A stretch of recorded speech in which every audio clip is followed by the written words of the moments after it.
A white Honda is using the shoulder to escape congested traffic. Seconds later, the pursuit is compressed against the concrete barrier and brought to an end. This is the consequence, not the beginning.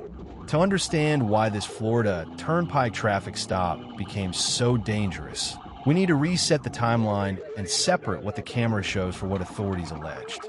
The public record identifies the trooper as Vanessa Franceschi of the Florida Highway Patrol.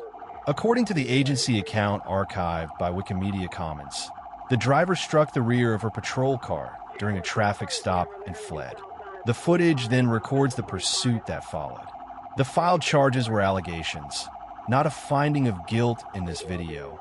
And this breakdown does not name the driver because public reports conflict on the spelling. The dashcam begins beside live turnpike traffic. A dark sedan is stopped ahead of the patrol car, close to fast-moving lanes and a narrow shoulder. That environment matters before anyone moves. A roadside stop gives an officer little separation from traffic, and it gives passing drivers little room to correct a late mistake. The agency account says the Honda made contact with the patrol car and left the scene. The camera then shows the trooper accelerating into traffic. No exact speed is established here, so we will not invent one. What is visible is a rapidly changing speed difference. Ordinary traffic is moving in lanes while the fleeing car searches for gaps and then treats the shoulder as an extra lane. Every move reduces the time available to everyone else. The shoulder looks open only from far away. It is designed as recovery space for disabled vehicles, emergency stops, and responders, not as a predictable travel lane. In this sequence, the Honda moves past congested traffic on the outside. That creates 3 conflict points. First, a driver in the right lane may move toward the shoulder without expecting a fast vehicle there. Second, the shoulder can narrow around barriers, ramps, signs, or stopped vehicles. Third, the fleeing driver has no normal lane beyond the shoulder if the path closes. Watch the white car relative to the solid edge line. The arrow marks its path, while the shaded blocks represent traffic that can hide merging movement. This diagram is illustrative, not a measured reconstruction. The central point is simple. Speed difference plus limited escape space makes the shoulder less safe with every second. As the pursuit reaches denser traffic, the Honda repeatedly approaches vehicles that are behaving normally. Those motorists may hear a siren before they know where it's coming from. Some will brake, others will hold their lane, others may try to move right. A fleeing vehicle using that same right side space turns each reasonable response into a possible conflict. Notice how sight lines change behind larger vehicles and along the barrier. The dashcam can see the Honda, but a civilian driver several cars ahead may not. This is why a predictable line matters more than an abrupt attempt to help.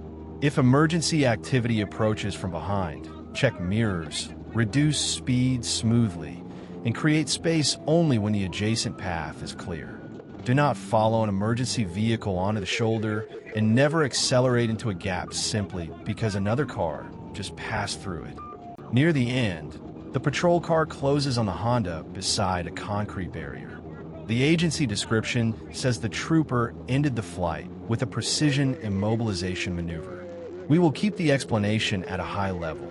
The intervention changes the fleeing car's direction so it can no longer continue. Its risk depends on surrounding traffic, nearby barriers, road geometry, and the behavior of both vehicles. This is not a tactical tutorial, and the footage does not establish every decision available to the trooper in real time. What the camera does show is why location matters. A barrier removes lateral recovery room. Congested traffic leaves little margin behind. Replaying the final approach at reduced speed highlights the shrinking corridor, not the mechanics of the maneuver. Authorities said the trooper sustained minor injuries and that no other motorists were hurt. We avoid lingering on the impact because the analytical value is in the sequence of choices that created it. The practical lesson is not about chasing. It is about staying predictable when a dangerous event develops around you. Hold a steady line while you identify where the emergency vehicles are.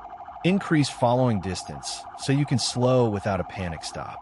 Do not use the shoulder as a passing lane or follow a moving gap you cannot see beyond. If traffic stops, leave enough space to steer away from a new hazard. And if a crash or pursuit ends nearby, keep moving unless directed otherwise. Stopping to film can create a second incident. This case began with an alleged collision during a roadside stop and escalated because the shoulder appeared to offer an easy exit. The video shows the opposite. A shoulder can become a narrowing corridor with barriers on one side and unpredictable traffic on the other. The safest civilian response is calm, visible, and predictable. Slow smoothly, keep space, and give responders room.